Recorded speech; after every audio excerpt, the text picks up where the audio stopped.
Hi, I'm Eleanor, and I recently got the opportunity to spend 3 months in 3 different countries. This is my story. First, I started out by spending one wonderful month in Spain.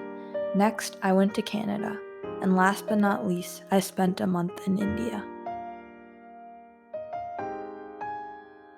When I got to travel to Spain, I traveled by train and stayed in transparent bubble pods.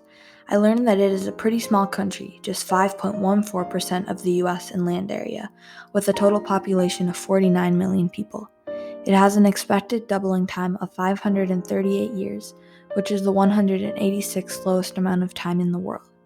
Spain has a 98.5% literacy rate, and the life expectancy for men is 79.8 years, and for women it is 85.4 years. Spain is a primarily Spanish-speaking country. It uses euros and has a parliamentary monarchy government. An interesting fact is that nudity is legal in Spain, though considered inappropriate in many places. Eager to start off my trip, I headed to Las Medulas. It is a natural site in Spain, and I thought that the peaks were interesting, so I wanted to learn more. Using a hydraulic power technique in the 1st century AD, the Roman imperials exploited gold to northwest Spain, and what resulted was this landscape. To form the peaks, water was collected in reservoirs that connected to mines. When the dams got open, the water flowed out, and the rock exploded and was washed away, therefore leaving these peaks. After having an awesome time in Las Medulas, it was time to travel to the Tower of Hercules. This tower seemed like a major landmark in Spain, so I decided to see it for myself. Being the only preserved Roman lighthouse, the Tower of Hercules stands on a 57-meter rock and served as a landmark to the entrance of La Coruña harbor. It was built in the 1st century AD and features many different rock carvings. After having an amazing time in Spain, it was time to travel to Canada. For this trip, I decided to stay in an ice hotel and travel by snowmobile. Canada is the 2nd largest country in the world after Russia, with a total population of 35 million. Canadians speak English and French, and the most common religion is Catholic. Some of the major rivers I heard about were the St. Lawrence and the Mackenzie. With a 99% literacy rate and life expectancy of 81 years, I was ready for this trip to start. My first stop in Canada was Horseshoe Falls. It is located between Goat Island and Table Rock and is on the Canadian side of Niagara Falls. Studies show that over 1,000 years ago, the falls were 11 kilometers away from where they are now, seemingly because of erosion. The falls are 170 feet tall with an estimated crestline of 2,198 feet, and the depth of the river at the base is 184 feet deep. My second stop was the head-smashed-in buffalo jump. Huge amounts of buffalo skeletons can be found in southwest Alberta, Canada.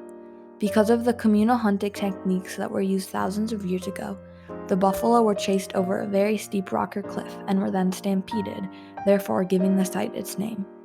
The animals were butchered and used to provide food, clothes, and shelter. I thought it was interesting that because of the extreme weather patterns, an increased number of tourists can cause pressure to the structures. After my awesome month in Canada, I decided to spend my last month in India. I thought it would be cool to travel by rickshaw and stay in a treehouse hotel. India is only slightly bigger than 1/3 of the US, with a population of 1.29 billion. I found that the life expectancy is 69 and 65. The capital is New Delhi, and it has only a 74% literacy rate. Something interesting that I learned was that they speak many different languages, but the most common is Hindi. For my last country, I decided to make the most of it by first traveling to an island with swimming elephants. The Andaman Islands partner with the Nicobar Islands to be part of the major group of islands in that territory. The Andaman half is about 2,474 square miles and extends for about 225 miles. The group of islands consists of over 300 small islands and is home to many inhabitants such as the Sentinelese and the Great Andamanese. Sandstone, limestone, and shale make up the islands. My last site of the trip was one that is highly visited throughout the year. The Taj Mahal is a tomb that is the memorial of the Mughal Emperor Shah Jahan's wife. It is a beautiful work of marble and is one of the most treasured Muslim works of art in India. The Taj Mahal is located on the Yamuna River and is perfectly symmetrical from the ground up. I thought it was interesting that the building was designed to collapse away from the tomb. The issue that I chose to focus on for Spain and India is waste management. It has to do with climate change and pollution because when there are plastics laying around, they can release toxic chemicals, and people are not educated enough to know this. The open dumping practice can lead to health problems. Spain needed to establish their recycling plans by 2010, but failed to do so. One of the solutions proposed was from the European Commission to revise its plans every 6 years. But when they yet again failed to do that, they got angry calls. It is impacting everyone who is trying to recycle and really isn't giving the other people any motivation. They have dug themselves a hole so deep it is hard to get out of. As for India, waste management has been a problem for a while, and we do know that in 2001 there were 46 million tons of waste, and that number is expected to be 125 million tons in 2048. Due to these actions, the surface water and groundwater are both being affected, and groundwater is in really bad health. Also, dumping waste causes environmental degradation, water pollution, soil pollution, and air pollution. Some similarities in how these countries are handling the process are that people aren't educated about the problem, and the levels of waste are expected to keep rising. Some differences is that Spain is getting mandates to make plans to reduce waste, and India is free to do what they want, but has recommendations and they know they are in a bad spot. What I think needs to happen is for people to get educated about the problem, but obviously it isn't easy for countries to do this.